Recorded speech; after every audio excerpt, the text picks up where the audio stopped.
Another one walking in with Anna. Good morning. Boker Tov.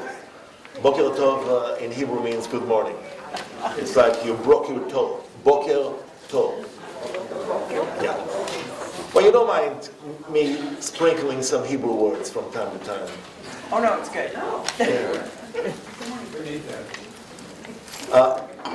First of all, a confession.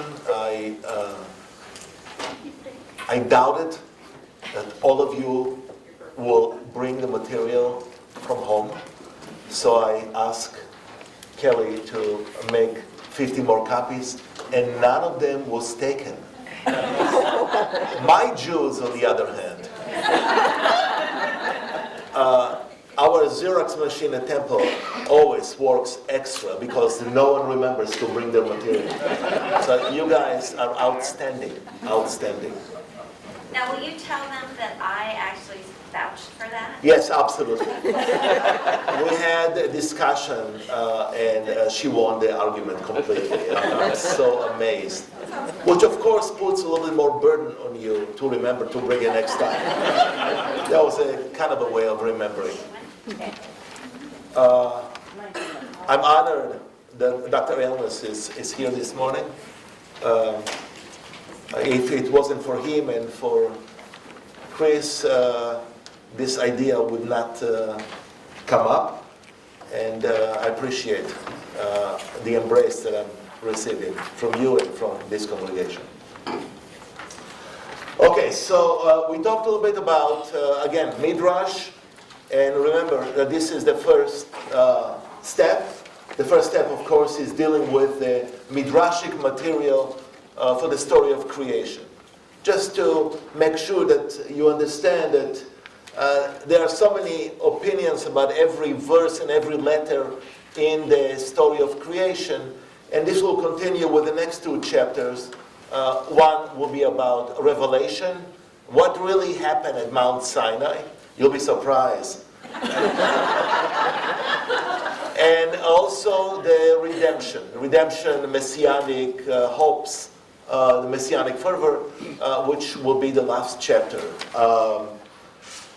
So we spoke a little bit about the world, the creation of the world, and now we come to really the essence of the material, which is a discussion about Adam and a discussion about Eve.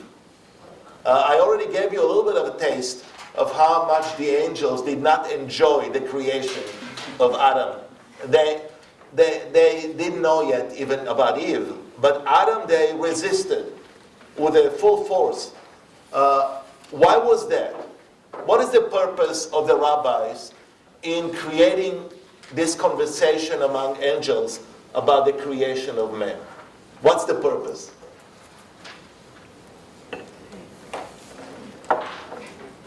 Oh, okay, I'll try again one more time.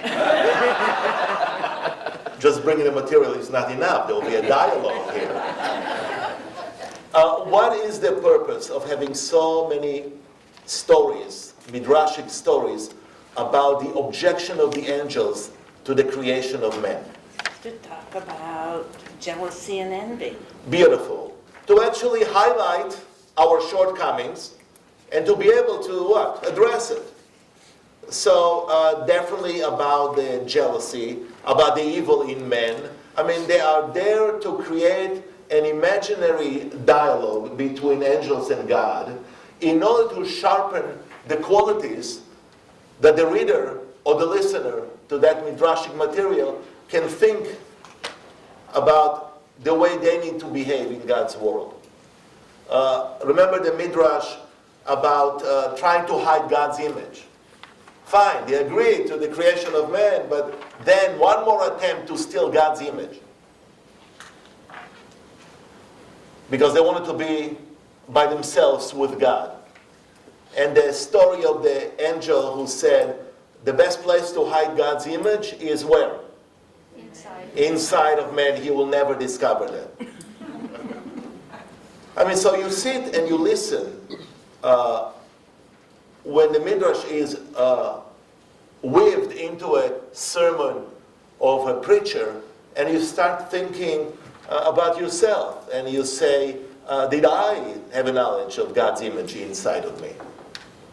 What are the steps I need to take in order to sharpen the understanding of what I'm supposed to do in God's world? So those kind of midrashic material are beautiful ways to make us better. To spend time talking about things that maybe none of us thought about this. What is the meaning of being created in God's image? I'm sure we can have a conversation here for hours about the meaning of this. And sometimes we have a clear understanding of what it means because we are on the side of the light, and sometimes we are lost. Thank God there's only one day left for the election.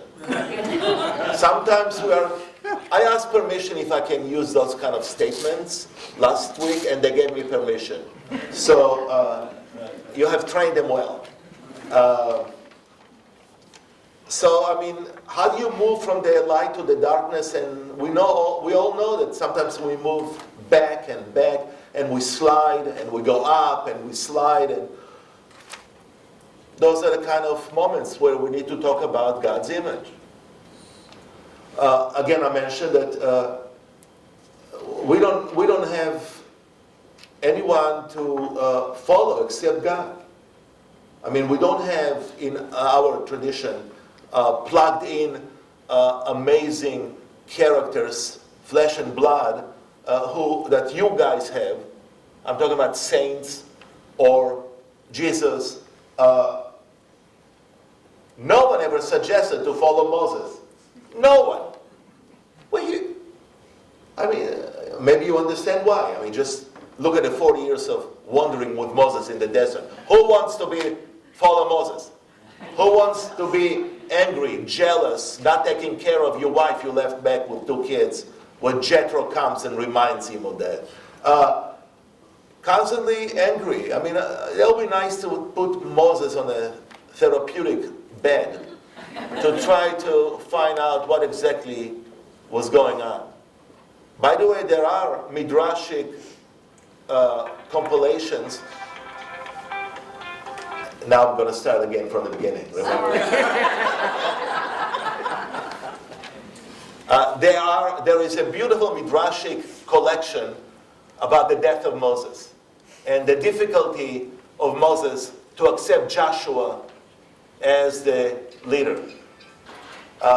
Moses it's beautiful. It's called Mot Moshe, the death of Moses.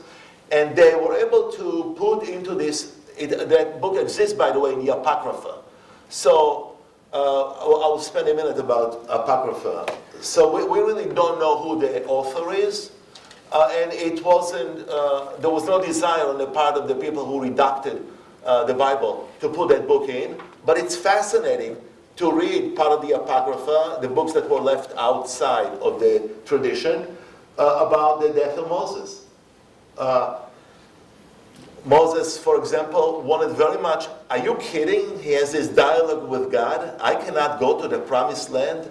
Are you out of your mind, he says to God. Look at what I did for you. It's always for you, you know. I carried this burden for so long. Can I just have a flight over the land? So God actually takes him for a flight from the place where he is going to be buried over the land. So he saw the land and came back and he was happy. I mean, I think it's such a happy end. Don't you guys feel that it's strange for a person like Moses not to get finally to the promised land? Yeah, but there are beautiful lessons. Beautiful lessons. I mean, just because you're doing it, you don't see what will be the outcome of your actions. It's okay. You still participated in the work. There are a lot of wonderful lessons from that story. But he finally gets permission to stay for one extra day following Joshua. He follows Joshua for a day. And suddenly he hears how people treat Joshua and how they respect him. And suddenly he doesn't hear his name anymore. And he goes back to God, take me now! He couldn't deal with the successor and the successor's relationship with God. All those vignettes, all those Midrashic stories are there in the book, The Death of Moses, and you can find it in the Apocrypha. Actually, a new translation of the Apocrypha, 3 volumes exist. You would not believe where Jewish literature, textual literature is being produced now. In Lincoln. So the Lincoln, I'm trying to remember the title of that office. Anyway, they bought the JPS, they bought the Jewish Publication Society. So all of the Jewish textual material, it's 45 minutes away from here. So get the catalog of the UNL publication. I don't know what's the name of the whole, but that's where you're going to find a lot of very interesting books to continue studying on your own. Okay, so men. 44, we are at 44. Who would like to read aloud? And remember, sometimes the Xerox machine did not cover the end of the sentences, but you have permission to make it up. 44, who would like to read? And God said, "Let us make man," from Genesis, the 1st chapter. With whom did he take counsel? Okay, we already spoke a little bit about this because that was a discussion by heretics. Let us, the issue of the us, when I ask you to explain to me from your tradition what us means, you immediately came with the Trinity. Yeah. So this is a little bit of a different kind of an approach, of course. So go on. With whom did he take counsel? Rabbi Ami says, he took counsel with his own heart. He was like a king who buys a palace with the counsel of an architect. When he saw the palace, it did not please him. At whom was he indignant? Was it not at the architect? Hence, and it grieved him at his heart, with which he had taken counsel at the making of a man. In case that you are doubting that God has heart, comes a different proof text from what chapter in Genesis? First. No. 6. 6. So remember again that those rabbis, those midrashic geniuses, they knew everything by heart. They looked at the verse, that verse proves that what? That God has a heart. So this was what God did. He took counsel with his own heart. Okay, but now comes a different answer from a different rabbi. You have to get used to this. Those rabbis are learning, discussing all this, and I wanted to make sure that you remember what I said, that the midrashic material in front of you can cover 600 years. It is possible some of the rabbis don't even know that the other one exists because they're not talking at the same time. This is what it's so amazing in exploring Jewish text. You can put your ear here and you're suddenly listening to a conversation beyond the ears. There was a teaching that someone remembers from a different period that was transmitted orally, and so just because I don't see you and we live in different centuries doesn't mean we cannot argue with each other. No, I think this is an important literary device that once you understand it, understand that those, and by the way, we are, all clergy, we are still having those kind of discussions. We definitely sometimes when we, I think most of the time when we write our sermons, is in a way discussion with generations that came before us, that we just plug ourselves in. I mean, we should see ourselves as part of a long line of transmission of tradition. We're not here suddenly coming from nowhere. So this is how you need to relate to this material. So go on. Another rabbi, Rabbi Hanina. Rabbi Hanina said, he consulted the ministering angels. Yeah, I mean, we already know they existed, so who is he going to talk to? Angels. Go on. Rabbi Berechiah said, when the Holy One was about to create Adam, he saw both the righteous and the wicked who were to issue from him. So he said, if I create him, wicked men will issue from him. If I do not create him, how are righteous men to be born? What did the Holy One do? He diverted the way of the wicked before His sight. Yeah. partnered the quality of mercy with himself, saying to it, let us make man, and then created him. Yeah, so this is where we read, that's where we ended up last time, and so I wanted just to create a bridge to this material now. So what's going on here? Who would like to explain to me that teaching? God would rather have created us with our perfections and give everybody mercy than to not have us at all. Yeah, totally. Just because there will be some evil people emerging from us, doesn't mean I need to prevent righteous people of existence. I mean, he was really working. I mean, I don't know if you can understand how hard he's working on creating us.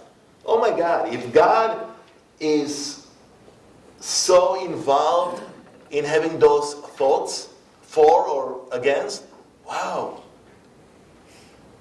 Man, the humanity, the human race, was extremely important. So what is my response to the fact that God created me? Again, conversation that needs to take place. Yes? May I ask you a question about... Always. If someone came to you for counsel, as in your position as a rabbi, and asked you, why do you think God created man? And we have three answers here. Would you give them all three answers to help them decide? Or, I mean, I'm thinking they're probably asking a question of you and they want an answer. So, but there really isn't a particular answer. Yeah. So the people who come to me that are Jewish already know that there'll be few answers. So they got used to me. But that's not where I'm going to start. I need to figure out why the question is being asked. What is the condition of that man or woman who asked me this question? It is possible, after listening carefully, I will pick up one of the answers because it will satisfy that individual better than some other answers. So, for example, it is possible this person will come to me because, and from a point of maybe not being happy with a neighbor, not being happy with someone who is vicious or not. So I'm going to listen first, and then I'll try to provide one of the answers. By the way, I'm sorry to tell you, there are more than three answers. Yeah, there are a lot more answers. But I think that answer can lead to a dialogue. In a way, what I'm trying to say is the following. A woman comes to you, to the rabbi, or to the minister, on Friday afternoon, and she shows me a chicken and asks me if the chicken is kosher. A rabbi who is a mensch, who is a human being, will first pay attention to see if that woman can afford another chicken, and only then give the answer. What I'm saying, it's about relationship and understanding the question and going deeper inside the question to understand the person who asked the question. Yeah. You do the same. What? I already got a chicken. How many people came to ask about the kosher chicken? I'm enjoying very much seeing you guys in the deli. Yeah, I know. Okay, so now let's thank you for the reading. 45. Who would like to read 45? Please. Anyone? I'll do it. Please. Rabbi Judah said in the name of Rab, when the Holy One was about to create man, he first created a company of ministering angels and asked them, is it your desire that we make men in our image? Genesis 1:26. They replied, Master of the universe, what will be his deeds? God said, such and such will be his deeds. Indignantly they exclaimed, Master of the universe, what is man that thou art mindful of him, and the Son of Man that thou thinkest of him? I'm sure you heard this psalm in every funeral. Yeah, which is Again, look how they use verses. I mean, we're in Genesis, someone plucks a verse from Psalms. It doesn't matter. It's all one. So you can bring proof text from the Bible. It doesn't matter. Go on. At once he stretched out his little finger among them and consumed them with fire. The same thing happened with the second company. The third company said to him, Master of the universe, what did it avail the former angels that they spoke to you, as they did? The whole world is yours, and whatever you wish to do therein, do it. When God came to the generation of the flood and to the generation of the dispersion of mankind, This is after the Tower of Babel. That's the name. Go on. whose deeds were so corrupt, the angel said, Lord of the universe, did not the first company of angels speak justly? He retorted, even to old age and even to hoar hair will I put up with man. From Isaiah. So what's the lesson here? God is faithful. A what? God is faithful. and Beautiful. us, regardless of our behavior. Yeah, regardless of our behavior. There's always a door open for this compassion. And also, don't argue with God if you're an angel. But also, I think it says to me that each person is worth God's angst. Absolutely. Beautiful. You'll see in another phrase, why all of us are not looking the same or we're not created the same. And there will be another Midrashic material. So basically, you get these difficulties on the part of the rabbi. I mean, the rabbis themselves they are asking the questions. It's not, they're talking about angels, they have an argument among themselves. There's a beautiful Midrashic material, and it's followed in the Talmud. And it's about, the question is, was it worthwhile for man to be born or not? 3 pages of discussion of those rabbis, they come up to the conclusion, no! We are born and we die. What's the big deal about life? But then another rabbi says, now that we are here, what are we doing with this? I mean, the practical. So it wasn't good for God to create us, rabbis suggest. Now we are here, what are we doing with this? And then, of course, 3 more pages of how we can be example as human beings in what we do here. And then they continue and talk about the 2 gifts that we received that are amazing, and sometimes we don't pay attention to them. The gift of remembering and the gift of forgetting. Those are 2 gifts. I think some of us from time to time take them for granted, but they are amazing gifts. This ability to remember where we came from, remembering, the shoulders that we are standing on. On the other hand, not to be frozen there, to be able to forget. Because if you have those shackles and it's all about memory, how would you know where to fly to? So this is a discussion that exists in the Talmud as a result of the conversation, was it worthwhile for men to be born or not? I mean, those are serious theological conversations that the rabbis open a door for us to continue discussing. Okay, next one. Number 46, please. Please. Anyone? Rabbi Simon said, when the Holy One was about to create Adam, the ministering angels formed themselves into groups and companies, some of them saying, let him be created, while others urged, let him not be created. Thus it is written, love and truth fought together, righteousness and peace combated each other. In Psalms. Love said, let him be created because he will perform acts of love. Truth said, let him not be created because all of him will be falsehood. Righteousness said, let him be created because he will do righteous deeds. Peace said, let him not be created because he will be all strife. What did the Holy One do? He took truth and cast it into the ground, as it is said, thou didst cast down truth to the ground. From Dan 8:12. The ministering angels dared say to the Holy One, Master of the universe, why do you humiliate your seal? Let truth arise from the earth. Hence it is written, let truth spring up from the earth. That's Psalms 85.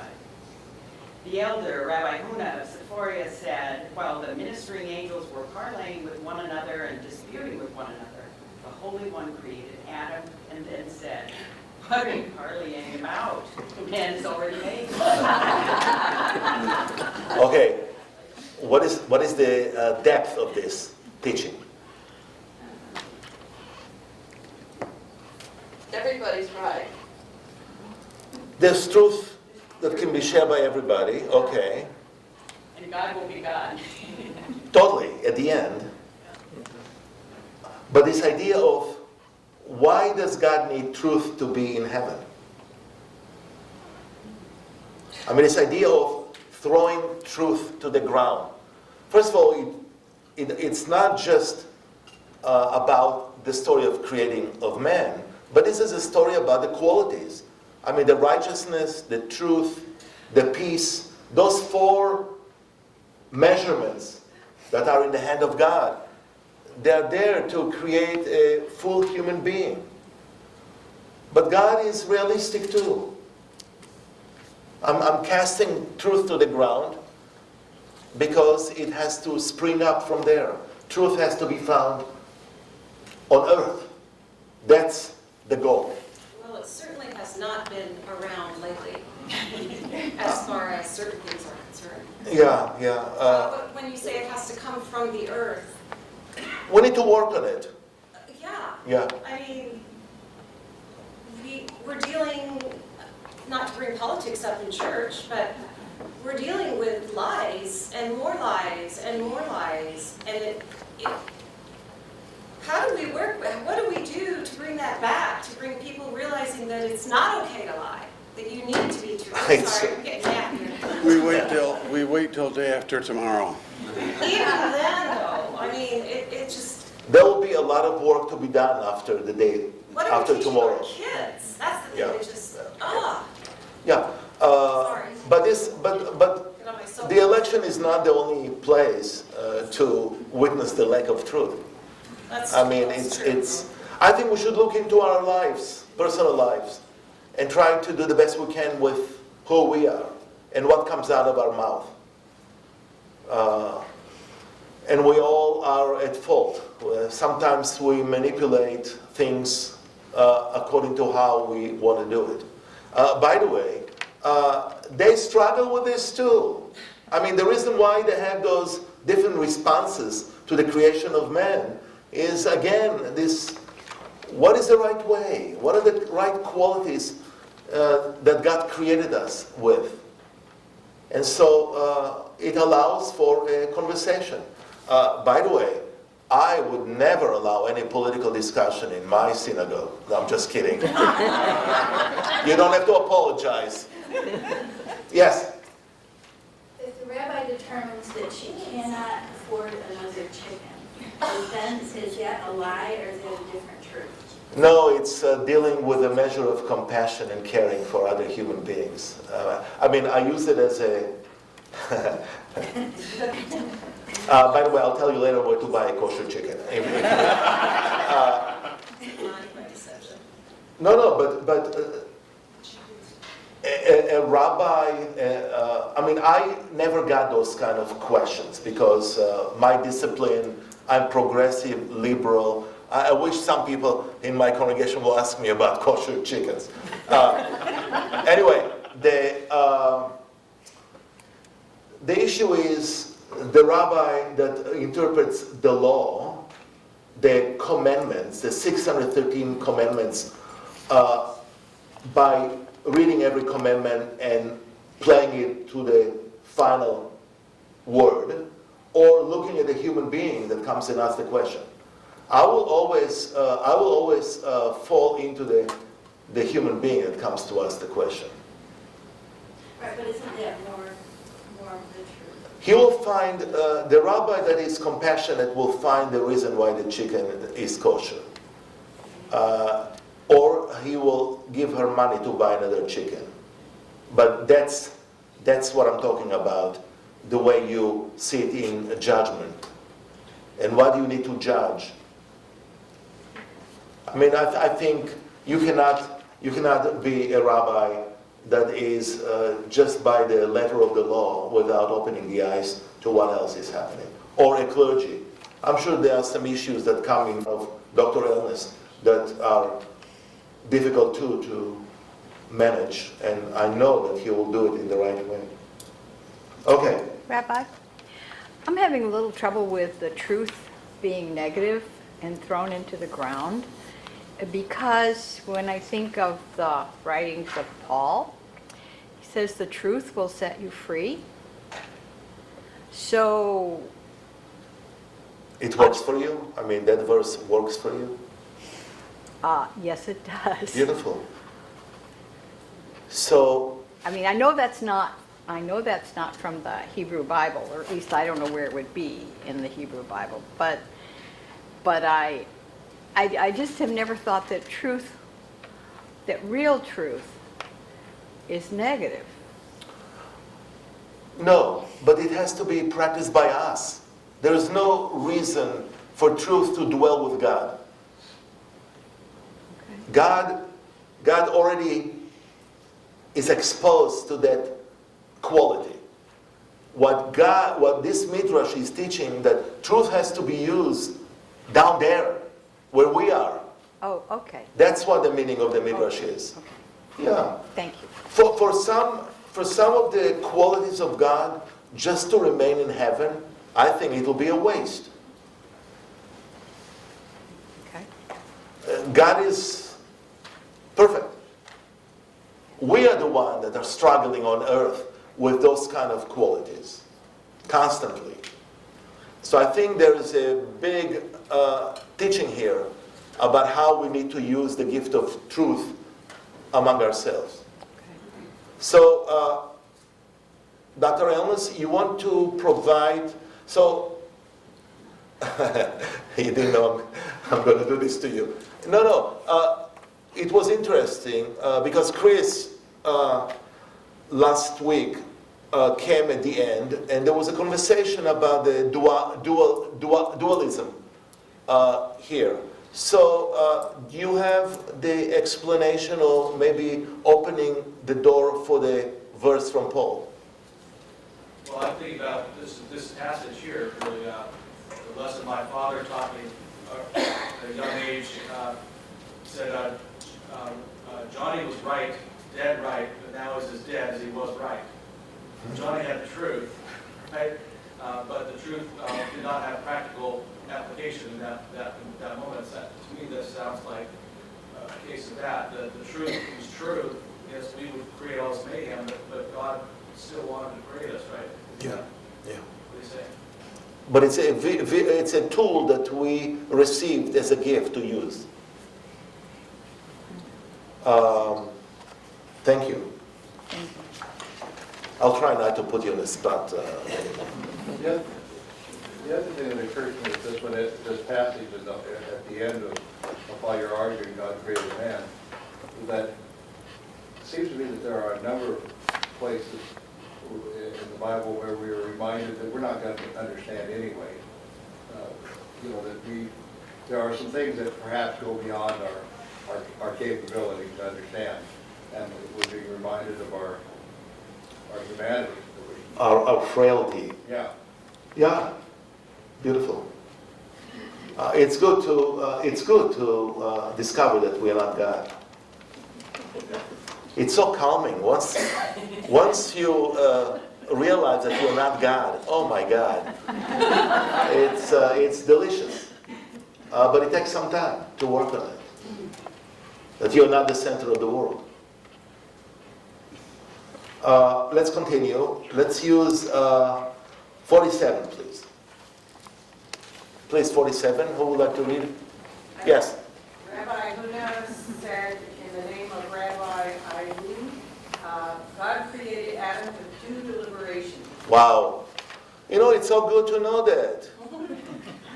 That it wasn't just, let's do something there. I need a toy. No, there was a big deliberation. Let's hear what it is.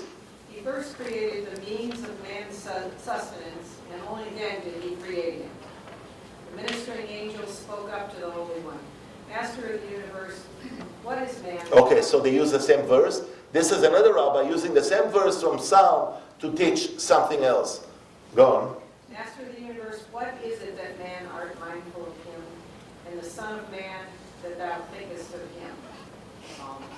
This source of trouble, why should he be created? What if you hint in your question is to be followed? God replied. Sheep, oxen, all of them. Why should they have been created? Why should the fowl of the air and the fish of the sea have been created? I am like a king who has a tower full of good things, but no guests. What joy can the tower give the king who filled it? And at that, the ministering angels declared, Master of the universe, Lord, our Lord, how glorious is thy name in all the earth. Do what pleases you. They gave up. I mean, you know, they challenged God. Look at all those challenges, which is wonderful. It's put in the mouth of angels. But, you know, why would I create anything? This also the parable of, remember we talked about parables. And the wonderful use in the New Testament of parables. I mean, it's a power of a parable to be able to teach deep things. And so the king in a palace by himself, where's the pleasure? Where is the pleasure? Okay, 48, it's your turn now. Rabbi Samuel Bar Naaman said in the name of Rabbi Jonathan, at the time when Moses was engaged in writing the Torah, he had to set down what happened on earth of the 6 days of creation. When he got to the verse, and God said, let us make Adam, Moses dared ask, Master of the universe, why do you give heretics their opportunity? Write, O son of Arman.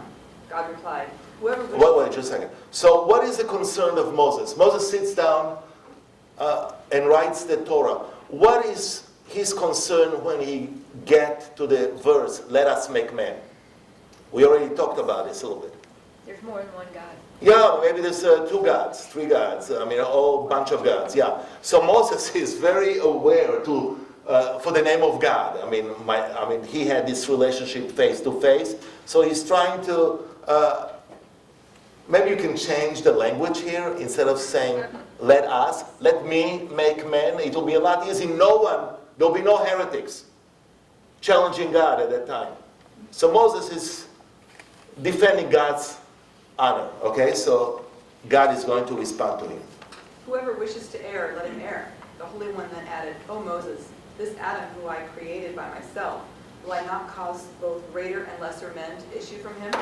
Accordingly, whenever a great man is inclined to seek approval for an important act from one who is less than he and holds back, saying, why should I seek approval from one who is less than I? He will be told, learn from your Creator, who created the creatures above and the creatures below on his own. Yet when he was about to create Adam, he took counsel with the ministering angels. Yeah. So the ministers, angels are less than God. But so what's the lesson from this teaching? We can learn from everyone. You can learn from everybody. You can get approval from people. Don't just go to the person that his name, the man of the year kind of a honor, or the king of Akzarben. Don't just go to the kings of Akzarben to get approval for what you do. I'm sorry, that was a little bit of a commentary. I still find it a little bit strange. I'm 28 years. I find that ritual strange. But, you know, I feel such a freedom now that I don't have a pulpit. It's pretty scary. I need to watch myself. Anyway, okay, the next one, please. Rabbi Hillel differed. No taking counsel is implied here. What happened will be understood by the parable of a king who was strolling at the entrance to his palace when he saw a clump of earth lying about. So he said, what shall we do with it? Some might suggest, use it to build public baths. Others might suggest, private baths. But I will make a statue-like figure out of it. Who is to hinder me? Yeah, I mean, at the end, let's stop the argument. Who can hinder me? God. I mean, you know, I'm God. So there was also this a little bit of a arrogance on the part of God at the end of all the discussions and all the questioning, and he created man while they were arguing. Okay, let's go to the next page. Number 54, who would like to select 54? Man was created alone in order to teach you that if anyone causes a single soul to perish from Israel, Scripture imputes to him the destruction of the entire world.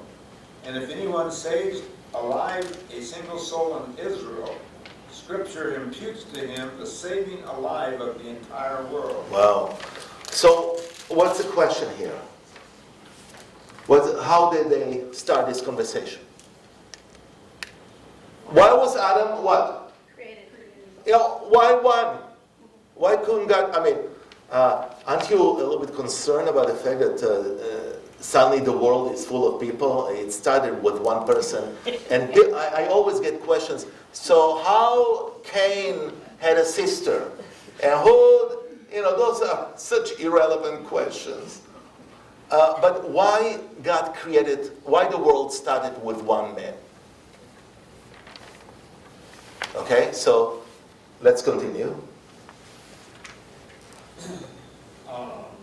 Scripture, again, man was created alone for the sake of peace among men, that one might not say to his fellow, my father was greater than yours, and that heretics might not say, there are many ruling powers in heaven. Another reason, to proclaim the greatness of the Holy One. For if a man strikes many coins from one die, they all resemble one another. In fact, they are all exactly alike. But though the King of Kings, the Holy One, blessed be He, fashioned every man from the die of the first man, not a single one of them is exactly like his fellow. Hence, each and every person should say, the world was created for my sake. Yeah, so there is a tradition in Judaism where we are supposed to have two pieces of paper in our pockets. You ready? Just remember to remove them from the pocket when you dry clean the pants or whatever you have. One note should say, I am dust and ashes. The other note should say, for me the world was created.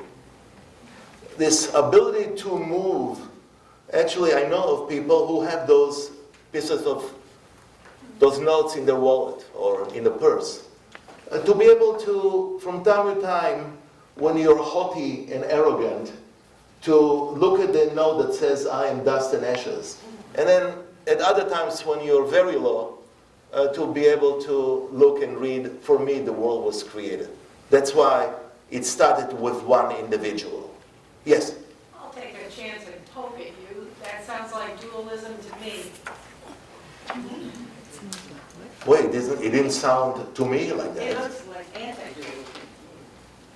One or the other? No, yeah, but I'm suggesting that there are times in our lives that we need to look at those pieces of paper. Those are pieces of paper. Those are not gods. It's both and instead. It's what? It's both and instead of either or. Totally. It's about this and this instead of this or this. I mean, this is something that it's, I think it's infection that sometimes we have, that we cannot see sometimes there are more than two answers. I mean, I think the creation of the tri-faith was because some of us realized that there are more than one opinion about anything. That we can sit together and learn from each other. So it's not about gods, it's about, I don't hear the dualism at all. Because I know that I'm dust and ashes, but I also know, on the other hand, that I have a gift, and for me the world was created. It's an amazing way of balancing our lives. It's teaching, it's more teaching. I know. So we're going to continue talking about dualism. I know. Do you want to inject your answer? Let's stay out of this one. It's what? Let's stay out of this one. It's both pieces of paper are the same, the pocket's the same person, that seems like that's a non-dualistic. Yeah. That's one person holding those two pieces of paper. Yeah. I think it's the balance, finding the balance in our lives. Because both of them are coming from one God. God that created us to be able to go to dust and ashes, and God who created me in order to enjoy the world that God put in front of me. I find it extremely coherent. I don't see the difficulty. Look at tomorrow we need to also hopefully vote the right way about the death penalty. This idea that it's a deterrent.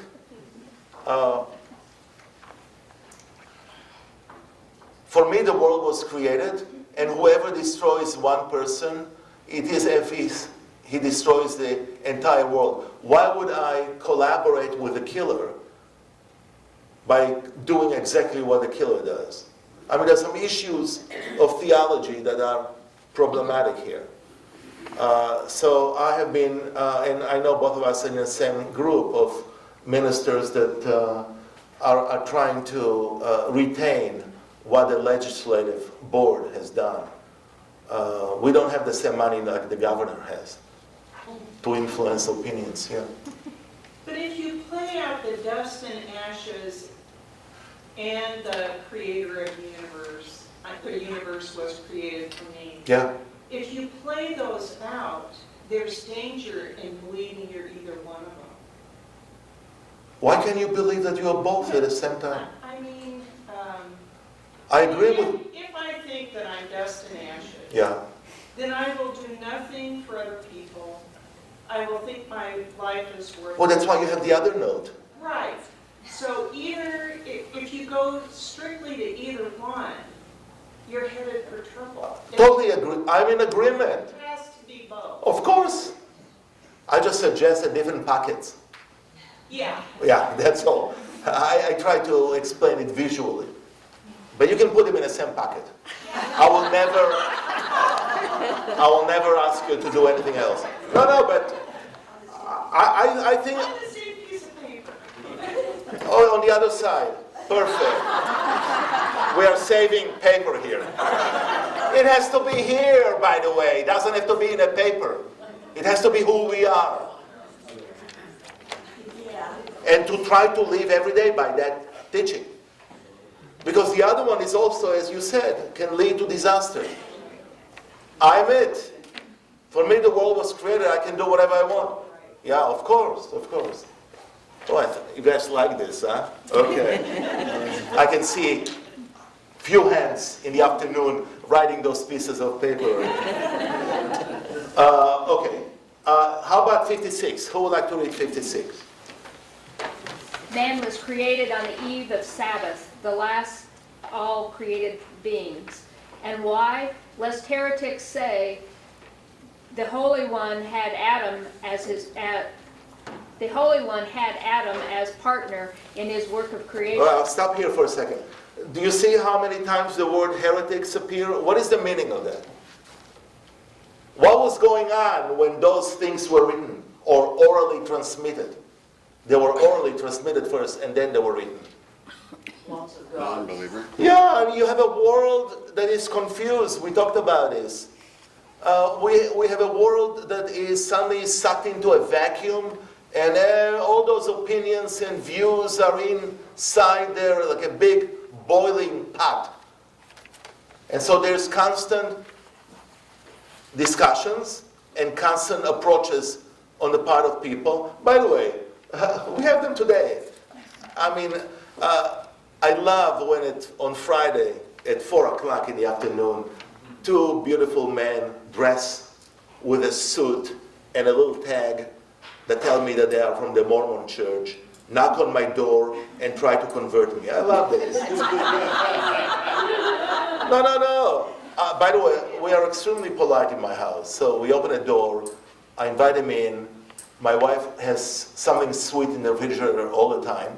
And we have a conversation about this. And they open their Bibles, and they're all marked with the right colors. And we have a discussion. And then on the way out from my house, I show them the mezuzah. And I tell them, I think go to the neighbor, because chances are better there than in this house. But it's still happening. There's such a turmoil about religion in America. Despite the attempt to keep religion separate from state and religion separate, it's still there. I'm always amazed about, I don't know, I have always meetings with Jews because we are blamed for destroying Christmas. I mean, I have not said anything about Christmas ever.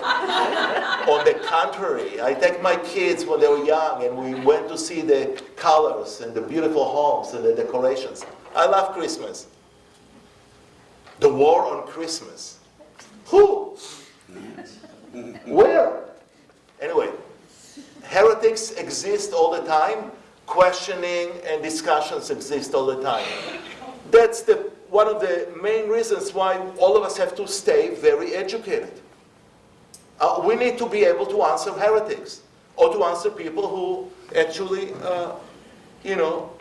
want us to follow them, and sometimes it leads to complete destruction.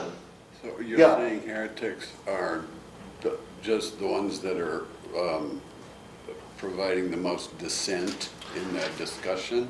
The most dissent, they are trying to seduce you to look at their way of life. Okay. By the way, heretics for me are seculars. Okay. Secularism is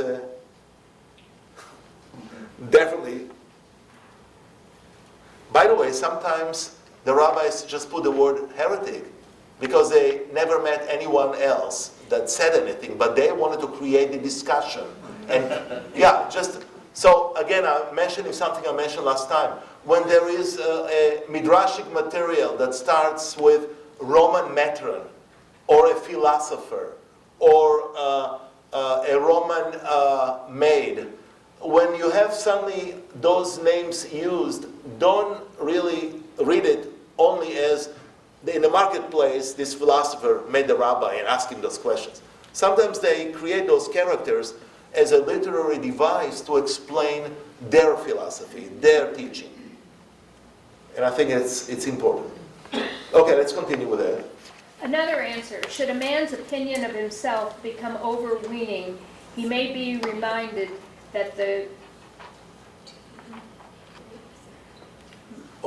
word is missing? Yes. Oh, skip it. Okay, that whatever preceded him in the order of creation. Another answer, so that immediately after his creation he could proceed to fulfill the precept of hallowing the Sabbath. Another answer, so that he might at once go to the banquet. Thus God was like the king of flesh and blood, who built a palace, decorated it, and made arrangements for a banquet, so that all the world be in readiness when the guests arrived. Yeah. Again, those images come from also New Testament. I mean, the issues of banquet and a king and the doors open. That's why we need constantly to be prepared. You will never know when the invitation to go to the banquet is going to come. What is the banquet? What? Relationship with God. Or our death. I mean, the banquet can be put to different kind of images. But so now you know when Adam was created. A few minutes before Shabbos. I mean, that's a question that always bothered you, didn't it? When was man created? Wait, it's 5 o'clock in the afternoon, I need to finish it. But and everything is ready. So it's not being created in a vacuum. in nowhere.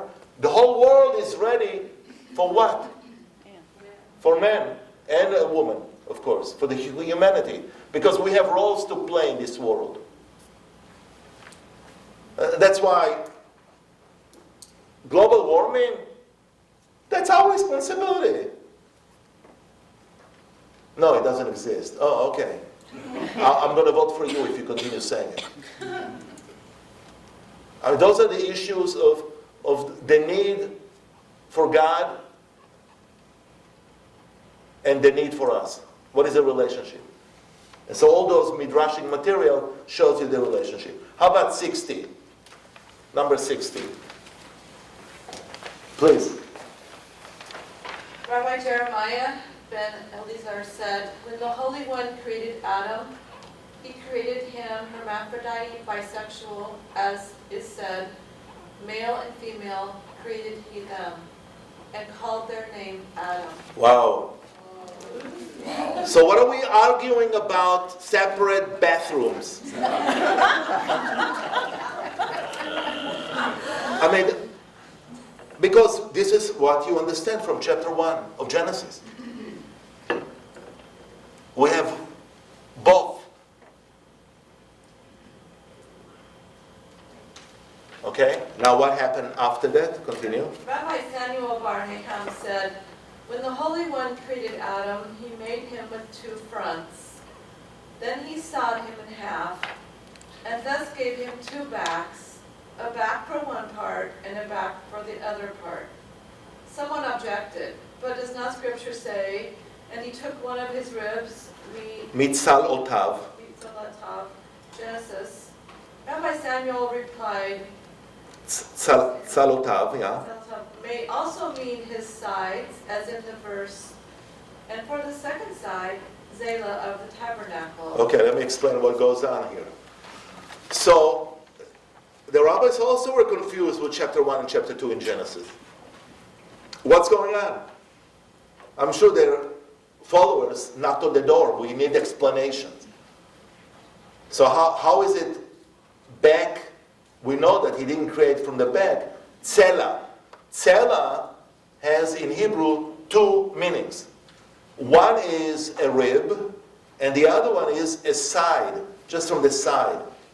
So then it explains the sewing of the two. So the side, that's how everyone was created, from the side.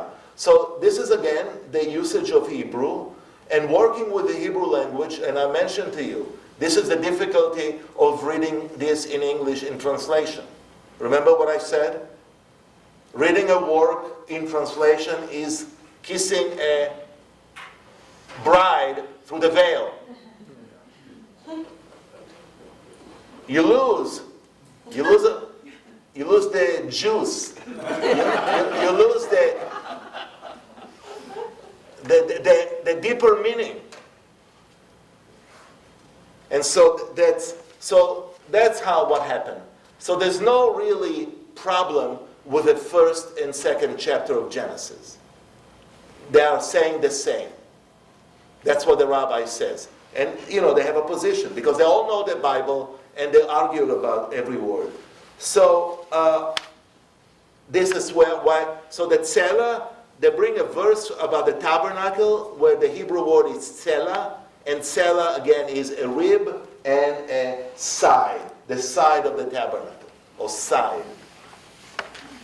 Two meaning to the same word. 63.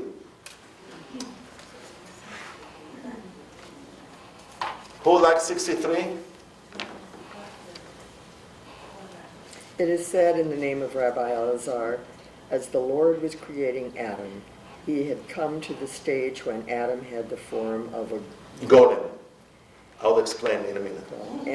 An unarticulated lump which lay prone from one end of the world to the other. With regard to this, Scripture says, thine eyes did see my golem. This is the book of the generations of Adam. Rabbi Judah bar Simon, while the first man lay prone as a golem before him, who spoke, and the world came into being. He caused to pass before him each generation with its expounders of Scripture, each generation with its stages, each generation with its scribes, and each generation with its leaders, as is said, O Adam, when thou wast still a golem, thine eyes did not see all the worthies whose names were inscribed in thy book.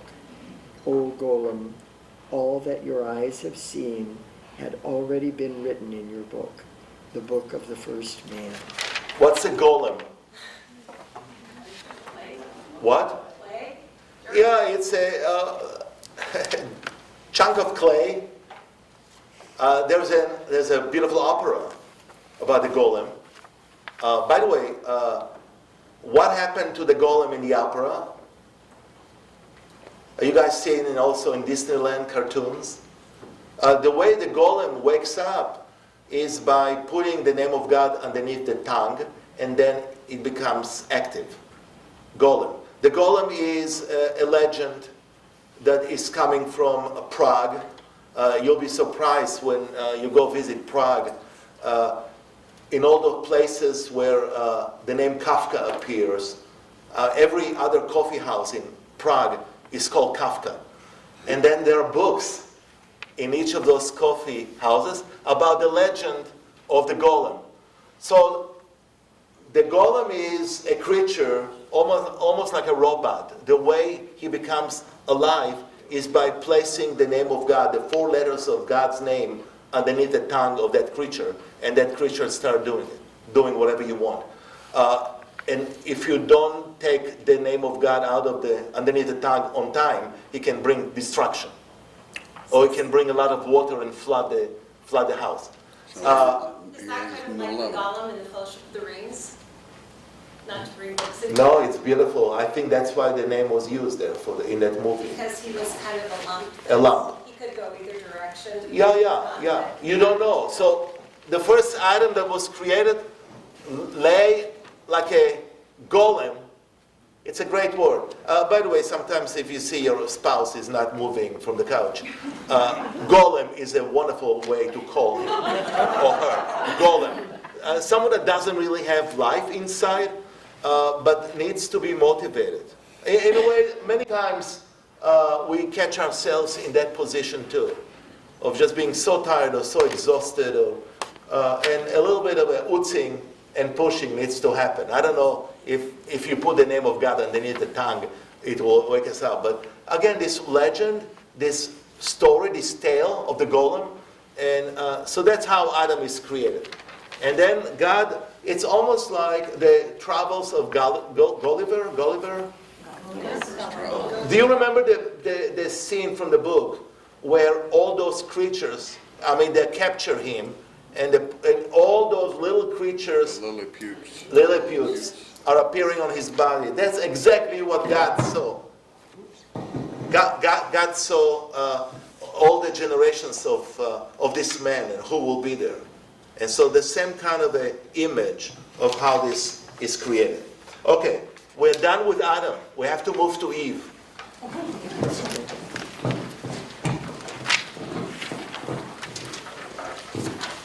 Sorry. Okay. Can you hear me now? Yes. Okay. Look at Eve, number 75. Please. But for Adam there was not found a helpmeet for him, Genesis 2. For God had caused all cattle, beasts, and birds to pass before Adam in pairs, male and female. Said Adam, everyone has a mate, yet I have none. And why did God not create a mate for Adam at the beginning? Because the Holy One foresaw that Adam would bring charges against Eve. Therefore, he did not create her until Adam expressly asked for her. As soon as he did, at once, God causes a deep sleep to fall upon Adam, and he slept. Yeah, so they are ignoring, of course, chapter 1, which says what in Genesis? That both of them were created at the same time. This is dealing with chapter 2. Okay? How do you feel about this? All the women here in the room. There's definitely, you will see some negativity in some of the Midrashic material that will appear about Eve. So there is a negativity that started a long time ago, which hopefully will come to an end tomorrow.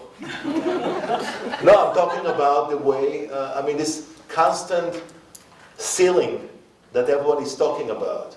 The same pay for women and men. It stems from those verses. I think some of the difficulty that women have is coming from some religious teachings that were not so complimentary and pleasant. And I think we need to rewrite the Bible. Or we need to relearn the Bible. Some of us definitely would like to omit some verses from the Bible. It will be a whole different story. But, we're still afraid. Okay, so he put him to sleep after he paraded all the animals. He understood that he needs a maid. By the way, we don't have it in the text.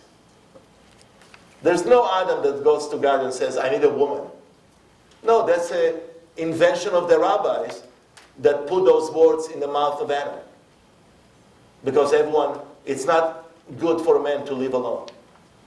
Okay, next one, please.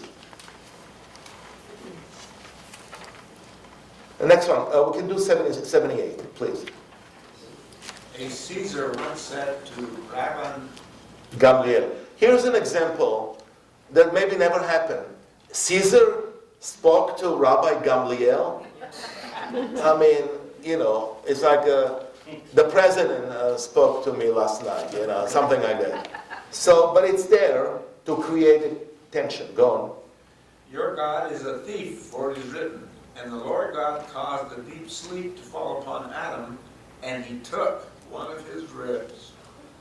Rabban Gamaliel's daughter said, lead him to me, and I will answer him. I love this. This is a daughter of a rabbi that really overrules her father, and she's going to respond to the Caesar. Go on.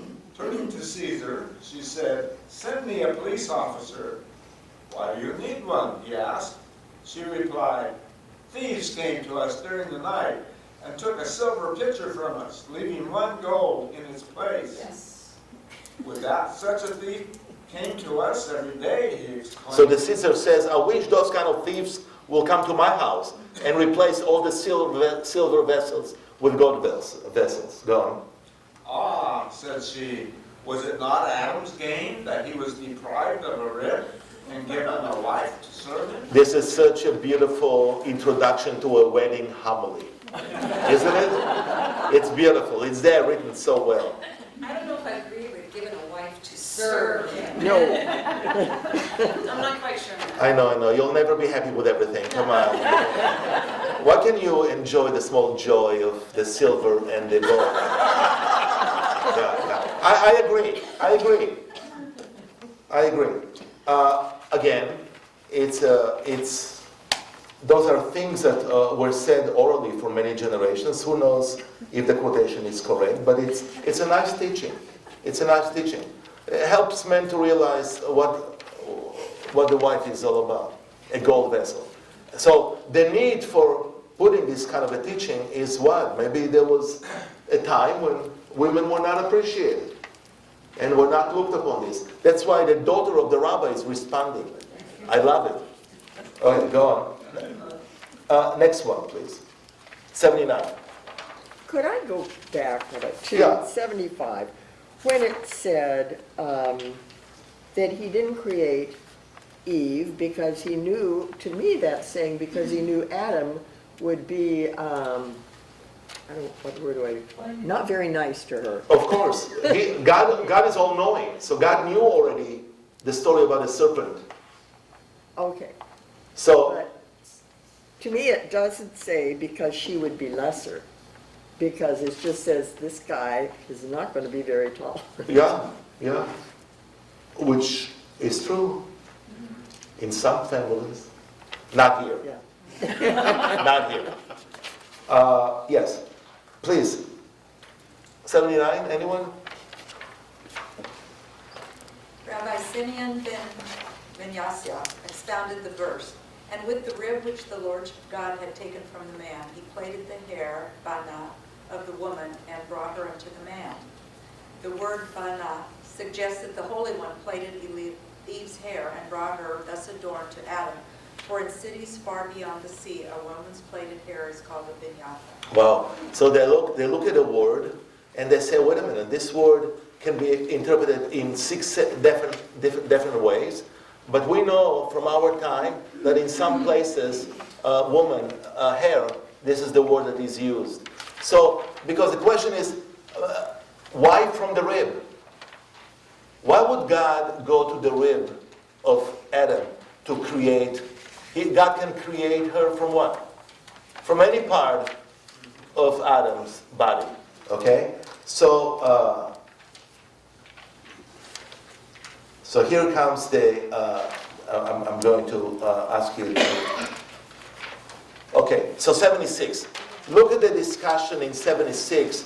The discussion inside of God's mind where to create woman from. It's not totally complementary, okay? 76, please. Anyone? And the Yeah, Lord please. God built the rib. So that's the verse in the Torah, that he built her from the rib. Go on. Okay. Rabbi Joshua, in the name of another rabbi, of Siknim, said in the name of the Rabbi Levi. The text says, Vayivin, which can also mean, he considered well. Yeah, so God spent some time thinking about how to create a woman from, so he looked at different things. Go on. Okay. From what part he created her? God said, I will not create her from Adam's head, lest she be conceited, nor from the eye, lest she be a coquette, nor from the ear, lest she be an eavesdropper, not from the neck, lest she be haughty, nor from the mouth, lest she be a gossip, nor from the heart, lest she be prone to jealousy, nor from the hand, lest she be light-fingered, nor from the foot, lest she be a gadabout. So he made her from the rib, a part most modest and chaste. Still, even though, as he was creating each and every member of her body, he kept saying, be modest, be chaste. Ye have nevertheless set at naught all my counsel, for all the aforementioned undesirable qualities are in her. This is one of the chauvinistic teaching. Okay, so, come on, so what's the purpose of this paragraph? It says that she's just like him. Beautiful, beautiful. His rib, It's so. his eye. Yeah, remember those are words that are put in the mouth of God by the men rabbis who are writing the Midrash. But it's, yeah. If it's the side from which Eve is created, couldn't you look at it as then it's just half and it's the other half of Adam that's created? Yeah, that can be one possibility. But the rib is hidden, is inside, it's modest. No one sees it. It's something that we don't see. So here is a call. A woman reading this, after she's offended and doesn't want to read this again, it's interesting what we are. We have those qualities. And it's very true that she is like the man. I mean, we're all the same. We all have to be worried about those kind of qualities. It's also teaching what happens from the eye, what happens from the ear, what happens from the mouth. And this is a way for us to pay attention to all the parts of our body. And because the body and the soul in Jewish tradition are both going to be judged at the day of judgment. The soul cannot say, the body made me do it, and the body cannot say, the soul made me do it. Both the soul and the body are judged at the day of judgment in Jewish tradition. And so this is what parts of your body can lead to. Another teaching of to be careful. By the way, modesty, I still cannot understand why there are people in America, when they look at a Muslim woman who covered herself, had to respond in a very undignified way. Modesty, once upon a time, I had, in the last 28 years, I had to send few bat mitzvah girls back home to get dressed. Because they came to the bima for the bat mitzvah dressed like their mothers.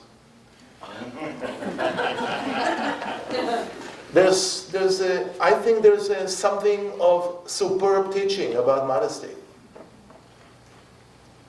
And sometimes you look at magazines and what's going on? It's hard to imagine. And so in all our religions, we have a teaching about modesty. We definitely share it. Do we do it? That's a whole different question. So this again, the rib, to teach a little bit about modesty. I think it's the rib, because the rib protects the heart and all vital organs. Beautiful. So here you are in the process of midrashic explanation. That's exactly what happened. So this last minute of exchange, it's what happened in the study session, study halls, in the time when this conversation is taking place. I want you guys, to pick up an art from hopefully this teaching, which is to go to the verses that are important to you. I'm talking about the New Testament. And figure out creating your own midrashic material on some of the verses there. And you can go as crazy as you want to be. It's okay. This is your understanding. You're dealing with the text. The text is not there just to adore pages. The text is there to engage you in conversation with the text. Yes? What struck me was that God was trying so hard to avoid all of these things, and yet in the end she had all of them. Because she's human, because we all are going to have them. Well, you're so complimentary to the piece. No, it's at the end she has it because men came up with the last line. I think God is neutral when it comes to the way God feels about us. God will not really tell us what he feels about man or a woman. And if God talks to us, and he talks to us, she talks to us, then of course it will be against God, against men. Because God is a woman to begin with. That's another conversation. Yeah. I've also heard a number of times the important point was that man was made first, woman was made second, because even God has to have a second try to get it right. But definitely he went through few tries with men. To think about ourselves as a golem, as a clump of material laying down there from one end of the world to the other world. So Adam, the first Adam that he built, was a tremendous size of a man. And he destroyed it and created us. So God went through the experiments for a long time before we came here, which shows what?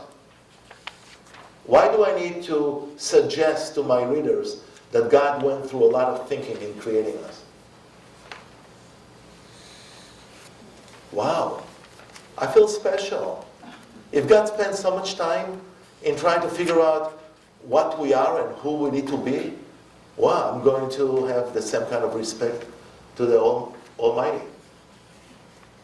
It's part of the religious thoughts that was important to instill at that time.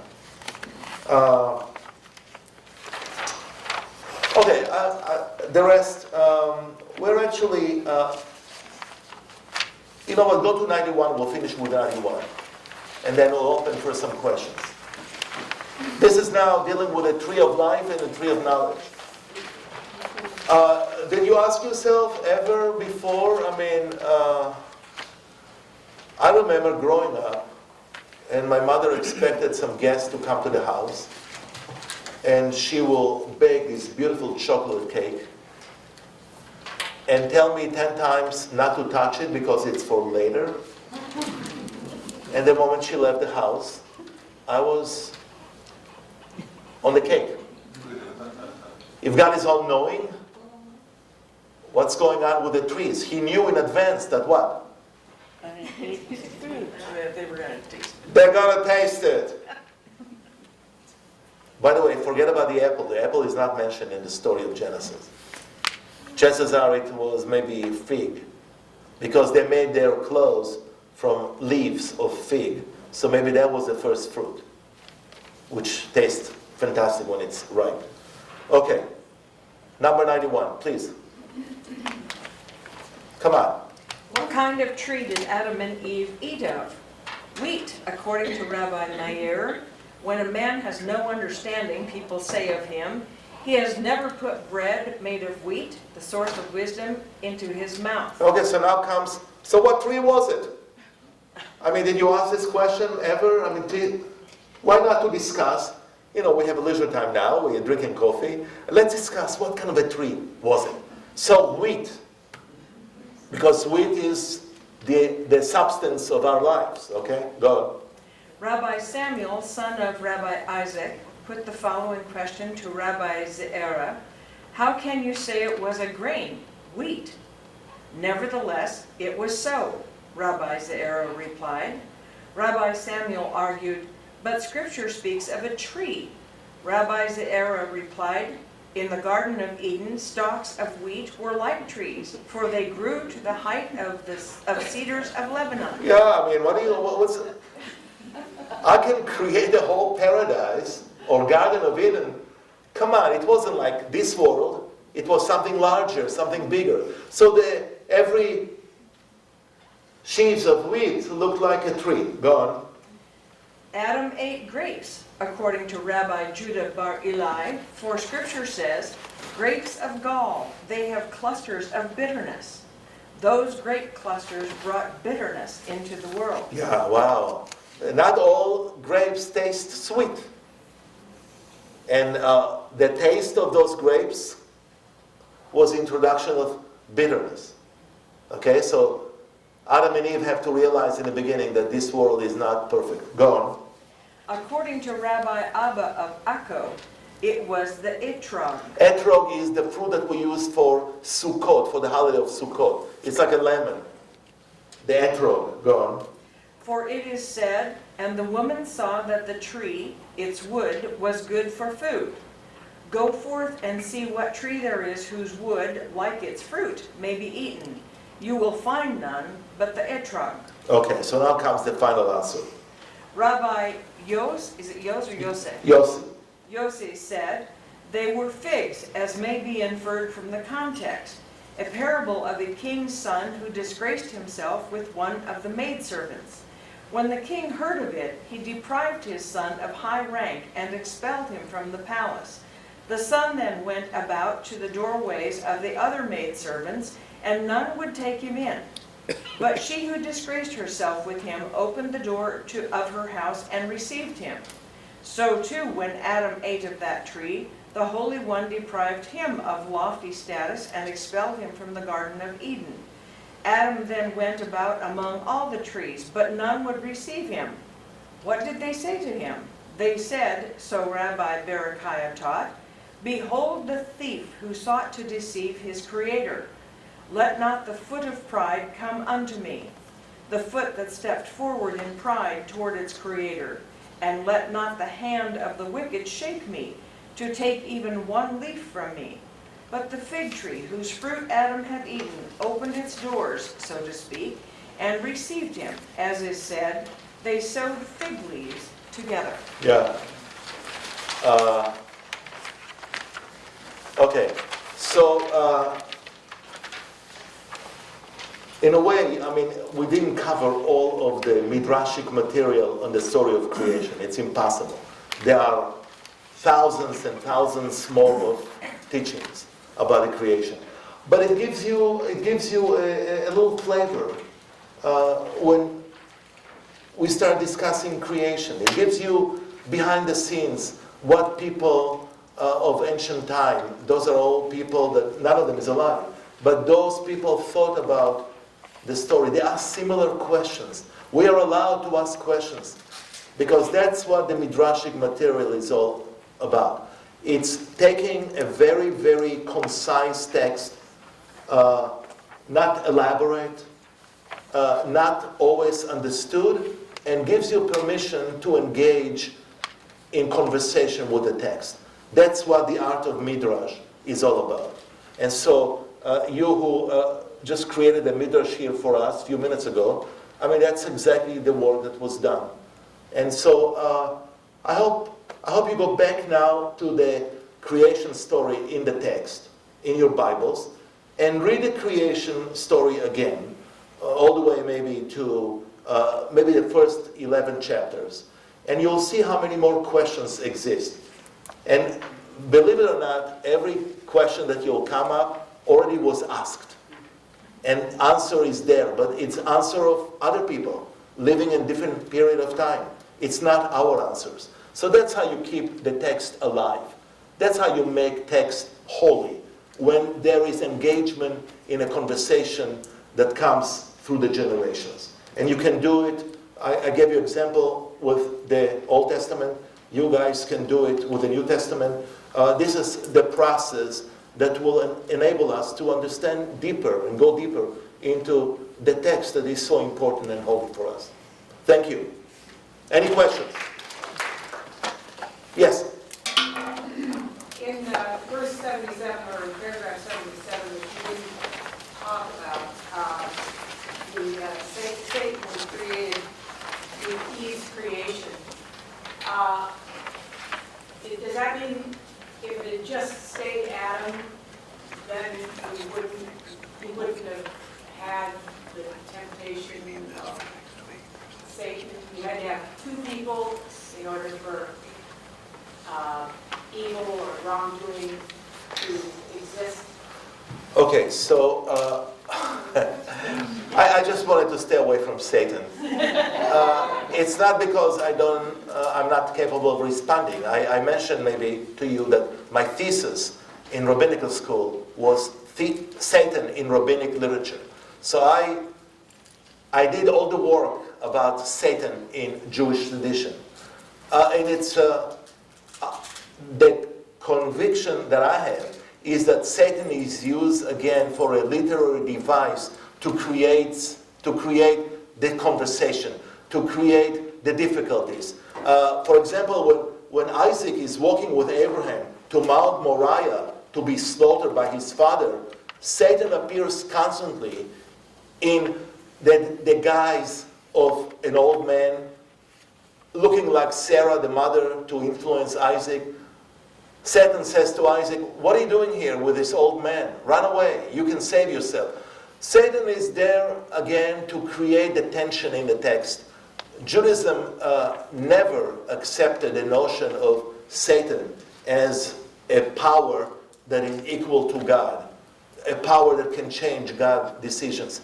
Satan in Judaism is part of the angelic crowd up there, and he definitely appears in the book of Job, in the framework of the book of Job, chapter 1 and 2, but it's there in order for us to understand how come Job got to his condition and what happened.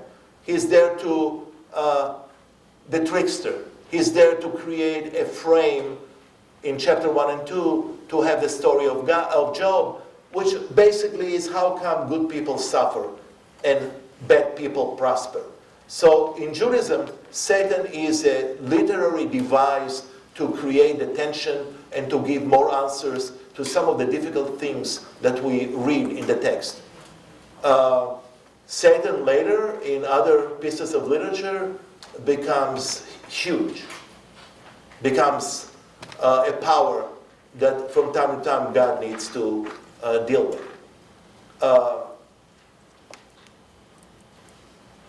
Where do we go from here about Satan? I mean, I see. What else you want to say?